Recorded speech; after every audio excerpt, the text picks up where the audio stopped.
Aujourd'hui dans le Bitcoin, cela fait maintenant depuis avril que j'attends, que je patiente pour lancer ce trade. Ça paraît fou, mais vous allez comprendre d'ici peu pourquoi j'ai attendu si longtemps. Le trading, c'est un peu comme la pêche, il faut attendre le bon moment pour tirer. Et même si on a une barbe qui commence à se développer, dans laquelle commence à se développer un écosystème de petits animaux, il faut quand même être prêt à tirer, tout le temps. On verra tout ça bien sûr plus en détail d'ici un instant. Je vous parlerai également de Ethereum et je vous ferai gagner 50 USDT sur BingX.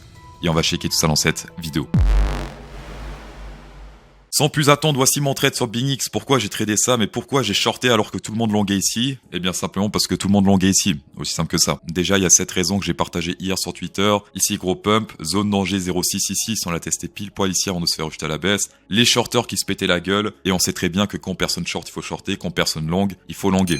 Mais la réelle raison de mon short, ça se passe ici en journalier, en daily, puisque ça fait depuis avril qu'on attend un breakout sur un de ces ranges et que rien ne s'est fait. Donc c'était ultra chiant ici. Regardez bien, c'était avril, on a pété ce truc à la baisse. Et depuis, on évolue dans ce range, entre ces deux-là, on monte, on descend, jusqu'au 11 juin où on a enfin pété ce support ici à la baisse. Sauf que vu la violence de cette cassure, eh bien, c'était pas très malin de shorter ici parce que le risque récompense, c'est l'excès naturel. Du coup, qu'est-ce qu'on fait? Eh bien, on patiente. Une fois plus, on patiente. Et on a attendu qu'on reteste cette résistance-là, puisque un retest, rejet à la baisse, pour shorter jusqu'au niveau suivant, soit ici plus ou moins aujourd'hui, autour des 61 500 plus ou moins. Et cette target monte doucement mais sûrement de jour en jour. Par exemple, ici, le 15 juin, ce samedi, ça serait autour des 62 500. Ces ranges, j'en parle littéralement toutes les semaines. Si vous n'avez pas shorté ici, c'est que vous connaissez pas CryptoSauce. Alors attention, aucune stratégie a un win rate de 100%.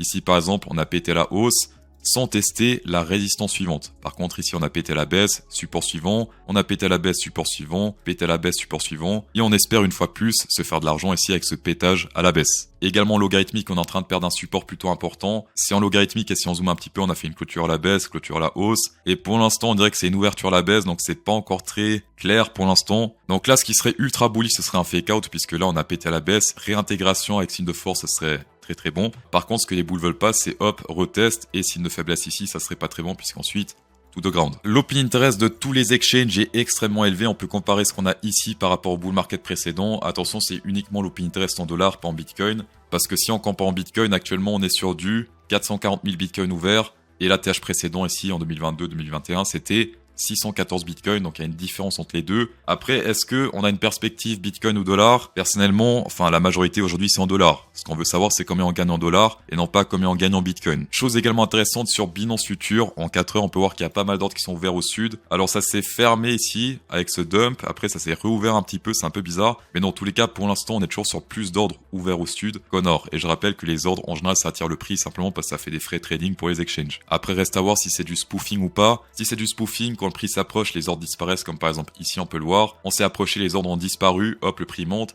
Ici on s'est approché, hop les ordres ont disparu, on monte. Donc ça c'est un petit peu le piège du spoofing sur les exchanges, mais il faut faire avec. Pour ceux qui souhaitent trader avec CryptoSauce sur BingX, 10% de rabais à vie sur les frais, ce qui est magnifique. No KYC obligatoire et 30 à 5 000 $ qui sont offerts une fois que vous faites le premier dépôt. On va passer à la distribution des 50 $ sur BingX. Bravo la team moins qui a gagné cette fois. Le gagnant se print à l'écran et la question tout le monde se pose, est-ce que lundi matin 9h, le prix du Bitcoin Price sera au-dessus des 67 700 ou sous ce prix? Mettez simplement plus ou moins la fin du commentaire pour gagner comme le gagnant du jour. 50 $ sur BingX, tapez dedans. Hit inside. On va passer sur le Ethereum Price. Ce qui se passe là, c'est plutôt intéressant, directement du on-chain, puisqu'il y a de l'outflow sur les exchanges, et ça, il faut que je vous tienne au courant, parce que ça fait de l'effet en général sur l'action price. Quand les gens retirent les Ethereum des exchanges, c'est plus pour holder que pour vendre, puisqu'en général, quand ils vendent, c'est sur les exchanges, et pas sur un ledger ou une ledger.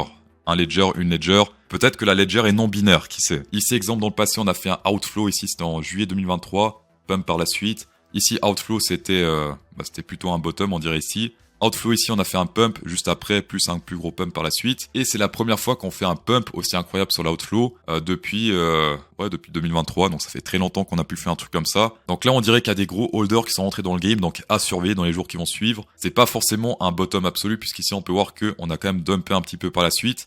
Mais par rapport au pump qu'on a fait après, ce petit dump là, c'est que dalle. On va passer sur la Bitcoin dominance qui est peut-être sur le point de faire un fake out, soit un retest pour un rejet à la baisse. Moment crucial, donc c'est ici que les choses se passent. Donc là, pour l'instant, on a fait le breakout à la baisse, le retest qui est en cours actuellement, et c'est maintenant que les choses se passent, puisque si on confirme ce fake out bearish, eh bien, ce serait ultra bullish par la suite, et la dominance risque de monter puissance 10 000. Les altcoins en PLS, le Bitcoin to the moon. Par contre, si on voit une confirmation de rejet à la baisse, ça risque d'être très bon pour les altcoins. Une nouvelle grosse alt season à venir, parce que regardez ça, cette compression depuis 2022 qu'on compresse pas mal. Enfin bref, ici le résultat risque d'être assez incroyable. Juste avec ça, on peut faire des 200, des 300, des 400% sur les altcoins. Également, faites gaffe au dollar index qui montre des signes de faiblesse. Je rappelle que quand le dollar index est faible, c'est plutôt bon pour le Bitcoin. L'inverse, c'est mauvais pour le Bitcoin.